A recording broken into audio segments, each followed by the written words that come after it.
안녕하세요. 한평생 그리스도의 삶을 따라 살고자 했던 성직자와 수도자들의 삶과 신앙 이야기를 들어보는 시간 님따라 한평생 오수진 아가타입니다. 하느님의 거룩한 부르심을 받고 한평생 주님만을 바라보며 걸어가는 사제의 길. 큰 은총임에는 틀림이 없을 텐데요. 하지만 그 길에서 마주하는 고뇌와 어려움을 가보지 않은 사람이 헤아리기란 쉽지 않을 겁니다. 사제로서의 삶의 여정에서 함께 꿈을 꾸고 같은 곳을 바라보며 걸어가는 누군가가 있다면 얼마나 큰 힘이 될까요? 그리고 그 존재가 사랑하는 형제라면 또 어떨까요? 오늘은 서로에게 큰 힘을 불어넣으며 하느님의 충실한 목자로 반세기 동안 함께 걸어오신 형제사제 두 분을 모셨습니다. 한국교회 최초의 교황대사 장인남 바오로 대주교님, 그리고 한국교회의 교부학 연구와 대중화에 큰 역할을 해오신 장인산 베르나르도 신부님을 모셨습니다. 안녕하세요. 안녕하세요. 네, 일단 대주교님께서는 자주 뵙기 어려웠었는데 이제는 한국에 오셨습니다. 예, 지금 올해 2월에 퇴임을 하셨다고 들었는데 그동안은 어떻게 지내셨나요? 예, 아시는 것처럼 저는 2월 13일자로 교황대사직 사임하고 한국으로 돌아왔습니다. 돌아와서 감사하게도 청주교구 고향교구죠. 청주교구 교구장 주교님께서 배려해 주셔서 3월 20일 청주 내덕동 주교자 성당에서 은퇴 감사 미사를 봉헌할 수 있었어요. 그때 미사에 함께 해주신 모든 주교님들, 신부님들, 또 모든 신자분들께 감사드립니다. 그리고 이 자리를 통해서 제가 20년 넘게 교황대사로 봉직하는 동안 한국교회 신자분들이 많이 도와주셨습니다.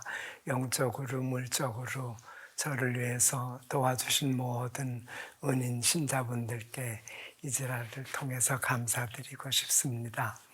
제가 개인적으로 궁금한 건데 두 분께서 함께 이렇게 한 앵글에 한 자리에서 방송을 하신 적이 있으신가요? 오늘이 처음이에요. 두 분을 함께 오실 수 있어서 저희 너무 영광입니다. 감사합니다. 다시 한번 감사드립니다.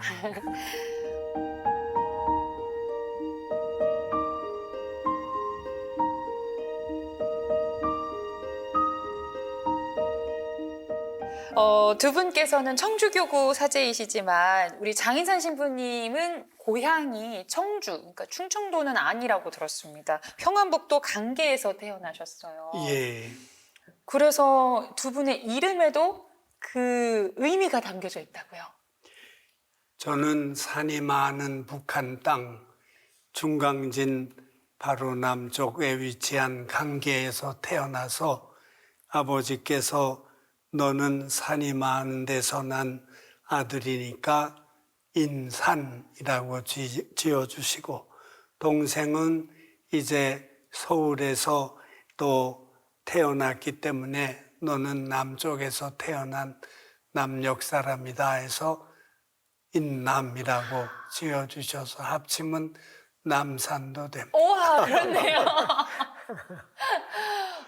그 인산 신부님께서 평안북도 강계에서 태어나셨다고 해가지고 이곳 지금 저희가 촬영하는 이곳과도 연결이 되지 않을까 하는 생각이 들어요. 이곳이 어느 곳인지 그리고 왜 이곳에서 머물고 계신지도 살짝 이야기해 주시면 좋을 것 같은데. 제가 평안북도 강계가 고향인 것을 잘 아시는 오웅진 신부님께서 이제 은퇴하는 날 미사 후에 저희 두 형제들을 강화도로 초대를 했어요. 그리고 바로 여기 철조망이 보이는 곳에 강화 꽃동네가 위치하고 있으니까 언젠가 이 문이 열리면 얼른 고향 땅에 가서 미사도 드리고 신자들을 또 돌볼 수 있는 그런 준비를 하면 좋겠다 해서 저는 그게 너무 마음에 감동적이었어요. 그래서 매일 날이 밝으면 눈으로도 보이는 북한 땅을 바라보면서 소원이 언젠가는 여기가 열리면 얼른 가서 미사도 드리고 힘이 있을 때 예수님의 복음도 전하고 고향 땅에 좀 이바지할 수 있는 날이 어서 빨리 오기를 기다리고 있습니다. 이렇게 고향 이야기와 함께 어린 시절 이야기를 여쭤보고 싶은데요. 부모님이 어떠신 분이었는지도 궁금합니다. 아버지부터 여쭤보고 싶어요. 아버님은 어떤 분이셨나요? 아버지께서는 용감하셨고 성품이 또 강직하셨어요. 그래서 서울서 휘문고보를 졸업을 하셨어요. 평안도에서 그렇게 서울까지 와서 공부를 하신 다음에는 또 일본 중앙대학교 법학부에 입학을 하셔서 거기서 또 학도병으로 끌려가서 하마터면 필리핀 전투에 투입될 뻔했던 찰나에 다행히 우리나라가 해방이 돼서 고향 땅으로 다시 돌아오시게 되었지요. 그런데 이제 또 어머님은 평안북도 의주 비연에서 자라나시고 탄생하셨기 때문에 그렇게 이북 출신 두 분 부모님이 이제 만나셔서 저는 이북이 태생지고 동생은 이제 서울로 월남한 후에 거기서 태어났어요. 예, 그리고 아버지 얘기하니까 생각이 났는데 저는 뭐 아버지가 제가 태어난 지 8달 만에 돌아가셔서 기억은 없어요. 근데 친척분들도 어머니께 들은 얘기로는 아버지가 굉장히 강직한 분이었다고 그럽니다. 그래서 형신부님이 얘기한 대로 그 일본의 학도병으로 끌려갈 때 이제 그 강계에서 그 많은 사람들이 학도병으로 끌려가니까 끌려가는 사람들 송별 겸 인사하는 그런 모임이 있었다고 그럽니다. 그때 아버지가 그 학도병으로 끌려가는 청년들을 대표로 해서 이야기를 했다고 그래요. 우리는 이제 일본의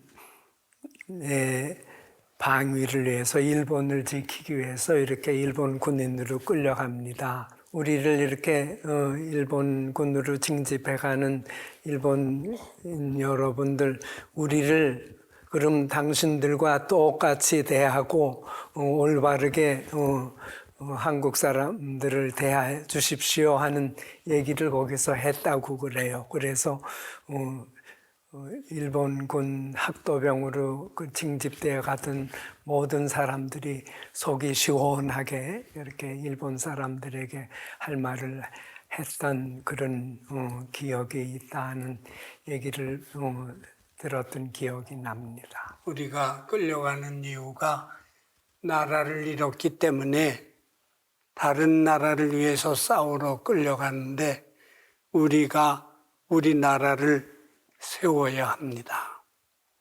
그래가지고 강계 처녀들이 아버지의 그 명언을 들으시고 다 감동을 하고 너도 나도 흠모하고 그런데 그런 사람들 다 물리치고 저희 어머니를 선택하셨다고 그럽니다. 그럼 여기서 어머니의 이야기를 안 들어볼 수가 없을 것 같은데요. 어머니는 어떤 분이셨는지 말씀해 주세요. 저희 어머니 임정환 대례사는 1921년 9월 19일 평안북도 의주 피연에서 태어나셨어요.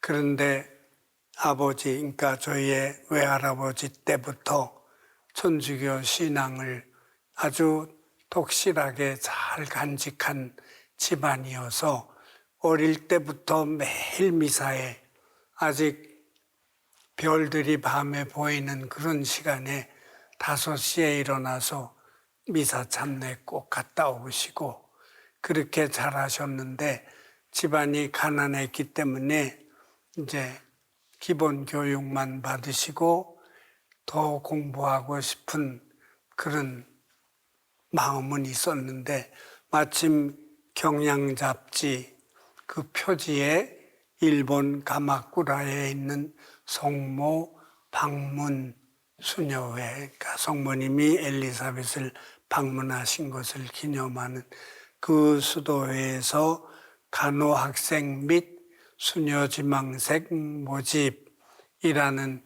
광고를 보시고 어머니가 즉시 편지를 써서 드렸더니 일본에서 답장이 왔어요.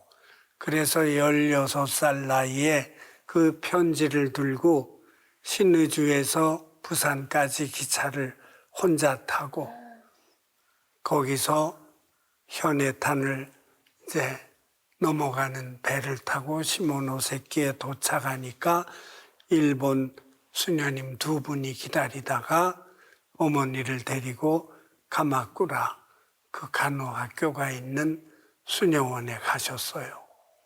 그래서 거기서 3년을 이제 공부를 하면서 수녀원 일도 돕고 그렇게 또 열심히 살면서 일본 간호사 국가시험에 합격을 하시니까 거기 계시던 일본 수녀님들이 테레사야 우리 수녀원에 들어와서 너도 수녀님이 되면 좋겠다. 그래서 어머니도 그런 마음이 굴뚝 같았지만 친정 부모님 편지를 받고 한번 수녀원에 가는 것도 좋지만 한번 부모님을 보고 들어가라 해서 나왔다가 딱한 사정을 보고 아버지 어머니를 내가 부양을 해야 되겠다 해서 병원에 취직을 해서 간호사로 그렇게 열심히 일을 하면서 또 조산원 산파 면허증도 따시고 그렇게 열심히 가정을 도왔어요.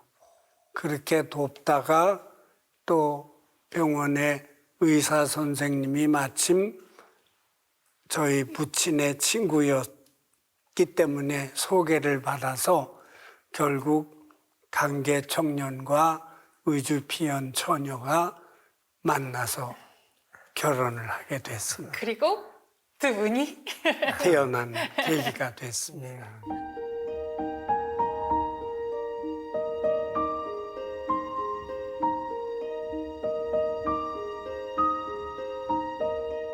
또 그런 어머니의 어린 시절을 엿볼 수 있는 사진이 우연히 발견됐다고 들었습니다. 그 이야기는 어떤 건가요? 예, 그거는 이제 제가 2002년 10월에 방글라데시 교황대사로 또 아만치아 명의 대주교로 주교 임명을 받았습니다. 그래서 주교 서품은 그 다음에 2003년 1월 6일 날 로마 성베드로 대성전에서 돌아가신 요한 바오로 2세 교황님 주례로 주교품을 받았어요. 그때 어머니도 오시고 형신부님도 오고 서운동 주임으로 계시면서 신학교에 보내주셨던 길야고보 신부님, 메리놀 신부님이 또 그 주교서품 미사에 오셨어요. 그러고서 우리를 로마의 메리놀 본부에 초대를 하셨습니다. 그래서 점심 식사에 하루에 가서 식사를 했는데 식사 중에 어머니가 그러셨어요. 내가 어렸을 때 우리 피연 본당에서 찍은 본당 신부님하고 친구들하고 찍은 사진이 메리놀 잡지 표지에 나온 걸 본 기억이 있다. 그렇게 말씀하시니까 같이 식사하시던 메리놀 신부님들이 일어나셔서는 지하 도서관에 내려가서 지하 문서고에서 옛날 잡지들을 뒤져보신 거예요. 그래서 1933년 1월호 메리널 잡지에 어머니하고 친구들하고 찍은 사진이 있는 걸 들고 올라오셨어요.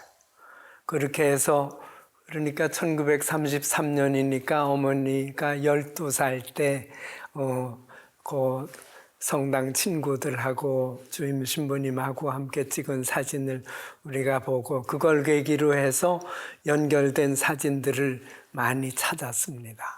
그때 어머니의 표정 기억나시나요? 아이고, 예, 아주 12살 햇된 소녀가 방긋 웃는 그런 아주 밝은 미소를 보여주는 그런 사진이었어요. 그 사진을 본 어머니는 반응이 어떠셨는지 되게 궁금해요. 어머니 뭐 입이 한 예, 그러니까 1933년 잡지에 나온 거니까 70년 만에 그 사진을 다시 찾아본 거예요. 예. 아까 대주교님께서 살짝 말씀을 해주셨는데 대주교님께서 태어나신 지 8개월 만에 아버지가 돌아가셨다라고 예. 이야기를 해주셨어요. 그러면은 아버지가 돌아가시고 어머니는 이 두 아드님들과 어떻게 생활하셨을지도 궁금하거든요. 예. 그러니까 1950년 6.25가 태어나면 시작이 되면서 아버지가 의정부 전투에서 돌아가셨어요. 아버지는 이북에서 내려오셔서 육사 특 7기생으로 육군 장교가 되셔서 복무 중이셨다가 이제 6.25 전쟁이 발발하면서 전선에서 돌아가셨고 그때 어머니 나이가 29이었어요. 그러니까 아주 젊은 과부가 되셨죠. 그리고 전쟁 중에 우리를 데리고 그러니까 어머니, 친할머니, 우리 두 형제 데리고서는 대구로 피난을 가셨어요. 대구로 피난을 가셔서 대구에서 그렇게 살다가 그 다음에 이제 몇 년 후에 제천으로 옮겨갔고 제천에서 친할머니가 제가 9살 때 형이 12살 때 제천에서 돌아가셨어요. 그러고서는 친할머니 돌아가신 후에 청주에 고모가 계셔서 함께 이제 같이 사는 게 좋지 않겠는가 하고 해서 이제 청주로 이사 가서 결국 우리가 청주 사람이 되었습니다. 그때 제가 어머니 말씀에 의하면 대구에서 피난살이 하는 동안 소아마비에 걸렸어요. 축 늘어져서 손에 숟가락 쥘 힘도 없을 만큼. 그래서 어머니가 저를 업고 대구 성모당에 가서 성모님께 전구를 청하면서 기도를 열심히 드리고 성모님 고향도 없고 집도 없고 남편도 없고 돈도 없고 이 전쟁 와중에 맏아들이 인산이가 소아마비에 걸려서 이렇게 환자로 삽니다. 주님의 자비를 전구해 주십시오. 이렇게 매일 기도를 하는 와중에 강계에서 피난 나온 소아과 선생님 박상희 선생님을 우연히 만났어요. 그분이 진단을 하시더니 인산이는 틀림없는 소아마비에 걸렸다. 이제부터 미군 부대에서 흘러나오는 약을 내가 이렇게 갈아서 중류수를 섞어서 주사를 매일 놔줄 테니까 하루에 한 번씩 데리고 오세요. 그래서 이제 할머니는 리아카가 엿장수가 많았기 때문에 오후에는 그 리아카를 빌려서 동생과 저를 싣고 거기 가서 주사를 마치게 해주시고 어머니는 그 간호사 경력이 있었기 때문에 대구에서 동산병원에 간호사 사감으로 일자리를 구했더랬는데 그거 다 이제 그만두고는 박상희 선생님이 충고한 대로 오렌지가 비타민이 많으니까 그거를 매일 인산이에게 먹일 수 있으면 좋겠다. 그래서 미군 부대에 가서 파출부로 일을 시작했어요. 그러면서 이제 돈을 주급으로 줄라 그러면 나는 돈 대신 오렌지를 주십시오. 그래서 그렇게 오렌지를 먹이고 그 정성으로 제가 살살 소아마비에서 풀려났어요. 그래서 어머니는 인산아 너는 주님의 은총으로 성모님의 전구로 이렇게 건강을 회복하게 됐으니 엄마 생각에는 내가 커서 신부가 되면 감사 미사를 매일 드리면 좋겠다. 그래서 이제 제천에서 복사단에 들어가고 동생도 아까 말씀처럼 따라서 복사가 되고 그래서 우리는 꿈에도 소원이 신부님 되는 게 저는 그랬어요. 그래서 이제 성소의 싹이 소아마비를 거치면서 또 그렇게 주어진 것 같아요. 그래서 이제 저도 이렇게 형이 어머니께서 또 대구 남산동 있는 그 성모당에 가서 그렇게 기도해서 형이 잘 회복이 됐다는 그 말씀 듣고 대구 갈 때마다 남산동 그 성모 성지에 들려서 성모님께 감사하기도 드리고 그러곤 합니다. 이렇게 들으면 어머님께서 사랑이 가득하시고 항상 인자하셨을 것 같은데 또 나름 엄청 엄격한 어머니셨다. 특별한 교육 방법이 있으셨다고 들었는데 어떤 방법이었는지 살짝 이야기해 주실 수 있을까요? 어머니는 언제나 저희를 위해서 모든 준비를 지극정성으로 해주셨어요. 저녁 먹으면 마루에 둘러앉아서 만과 저녁 기도드리고 묵주신공 드리고 할머니, 어머니, 우리 두 형제 늘 같이 기도하고 성모님 사랑을 우리에게 일찍 심어주셨어요. 그렇게 하면서도 또 어머니가 아빠가 안 계시니까 아빠 역할도 또 겸해서 엄할 때는 아주 우리를 눈물 나게도 만들으셨어요. 토요일마다 네. 반성의 날, 잘못을 뉘우치는 날. 그래서 형인 인산이부터 얘기해봐. 그러면 제가 일주일 동안 잘못한 것들을 쭉 자백하면 종아리 걷어. 그리고 회초리로 이제 종아리 맞을 각오를 하고 있으면 어머니가 당신 종아리를 먼저 내가 너를 잘못 가르쳤기 때문에 내가 이런 잘못을 저질 거니까 엄마 책임이 더 크다 하면서 우리 보는 앞에서 사정없이 당신 종아리를 치시니까 우리는 그냥 맞기도 전에 엎으러져서 잘못했습니다, 어머니. 다시는 그렇게 하지 않겠습니다.